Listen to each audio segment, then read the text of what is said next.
Assalamu алейкум, урматтуу достор, урматтуу YouTube көрүүчүлөр. Мынау достук деген шотка, аябай сапаттуу шотка, өзүбүздөн чыккан. Бул Colgate-тин канчалаган жакшы шоткаларынан өлсө өлүгө артык шотка. Буну өзүбүздүкү билбейбиз. Ушуну колдонууңарды айтып кетем. Неге биз өзүбүздөн чыккан эң жакшы нерсени реклама кылып колдоно албайбыз?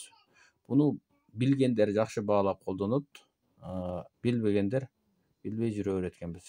Неге ушундайбыз? Өзүбүздөн чыккан эң жакшы Colgate-тин бардык шоткасынан жакшы керек болсо.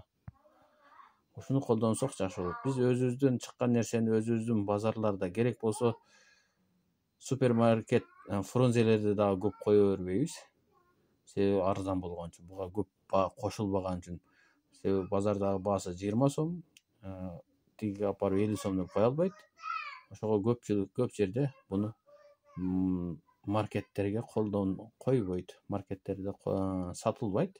Себеби баасы арзан калат, аз калат. Ушуну реклама кылып, супермаркет Globus фрунзелерде болсо, бул шотканы мен аябай көптөн бери колдоном. Издеп жүрүп табасың. Кээ бирки магазиндер эле билет. Келгиле ушуну ар бир супермаркетте эң жакшы шоткалардын бири. 250 сомдук шоткадан калышпайт. Бирок болгонун баасы 20 сом, 25 сом магазинде. Оптовый андан да арзан болот.